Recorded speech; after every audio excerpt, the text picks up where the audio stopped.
Assalamualaikum warahmatullahi wabarakatuh.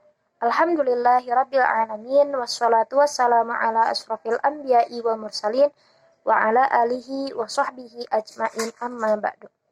Pertama-tama marilah kita panjatkan puji serta syukur kita kehadirat Allah Subhanahu wa taala karena atas karunia-Nya lah video ini dapat terwujud.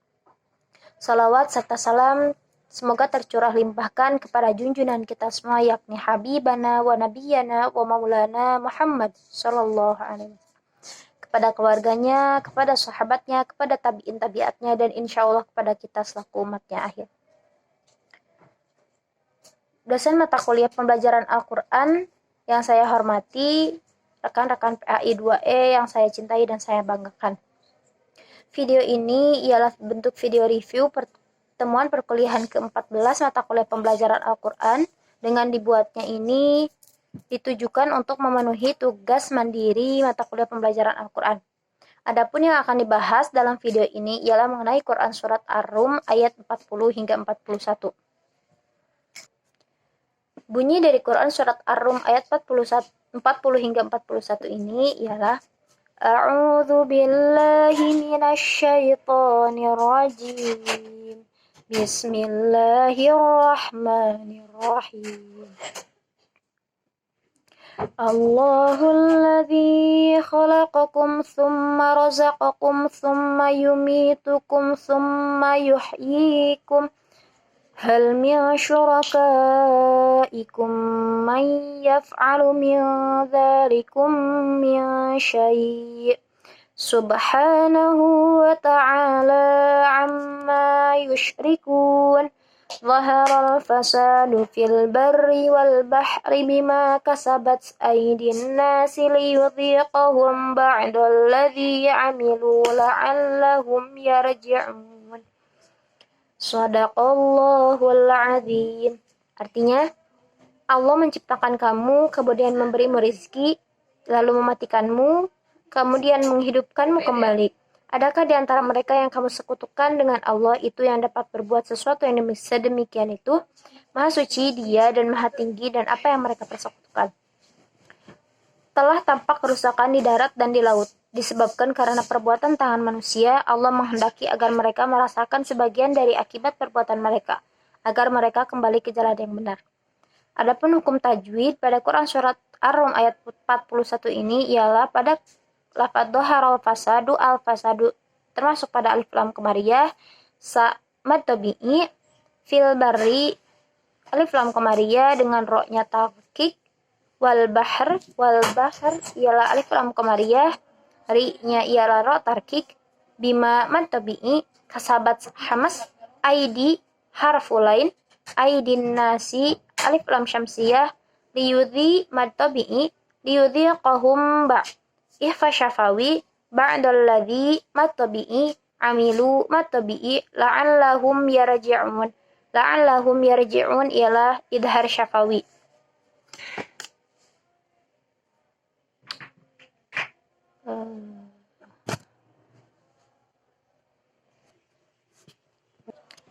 Ayat 40 ini menjelaskan mengenai kaum musyrik. Mereka dipersoalkan kembali agar mereka tahu bahwa mereka itu bodoh dan sesat. Sebelum ayat-ayat mengenai pengaturan rezeki Allah, mereka telah meminta untuk memberikan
Nah, hal itu berarti Allah sangat sayang kepada manusia, seperti dalam Quran surat Al-Baqarah, Allah telah bukan ditentang ya, lebih ke malaikat bertanya kenapa menciptakan manusia, sedangkan manusia ini ialah orang yang makhluk yang membuat kerusakan. Tapi Allah mengatakan Allah mempunyai alasan tersendiri mengapa Allah menciptakan manusia dan menjadikannya sebagai khalifah. Andainya Allah tidak sayang kepada manusia dan tidak menyediakan sistem alam untuk memulihkan kerusakannya, maka pastilah manusia akan merasakan seluruh akibat perbuatan jahatnya. Bayangan kita ketika bumi rusak, ketika dunia rusak itu kiamat gitu. Padahal apabila Allah tidak menyediakan sistem alam untuk memulihkan kerusakan itu, mungkin bayangan kita mengenai kiamat itu sudah terjadi saat ini.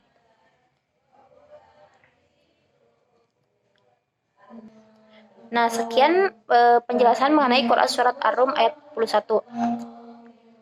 Bapak Fajar Farhan Hikam selaku dosen pengampu mata kuliah pembelajaran Al-Quran juga menjelaskan bahwa ketika kita menjelaskan sesuatu ayat atau kita sedang berbagi sharing, kita jangan melupakan ayat yang kita acu. Seperti misalkan kita mengacu pada Quran surat Ar-Rum ayat 40 hingga 41. Kita jangan meninggalkan ayatnya tersebut dengan kita terlalu asik dengan ayat-ayat penjelasan ayat-ayat selanjutnya. Sedangkan ayat Ar-Rumnya ini tidak kita bawa gitu. Sebagai seorang tenaga pendidik yang baik, muslim yang baik gitu, ketika kita menjelaskan tentang suatu ayat, maka kita harus selalu membawa ayat tersebut untuk memberikan penjelasan yang lebih masuk akal. Karena orang akan beranggapan mungkin ketika kita menjelaskan suatu ayat tapi kita terlalu asik dengan ayat yang lain, orang-orang bukannya kita menjelaskan ayat A, tapi kenapa kita seolah-olah lebih memahami ayat B. Nah, sekian penjelasan review pertemuan perkuliahan ke-14 yang dapat saya sampaikan. Mohon maaf atas segala kekurangan. Wassalamualaikum warahmatullahi wabarakatuh.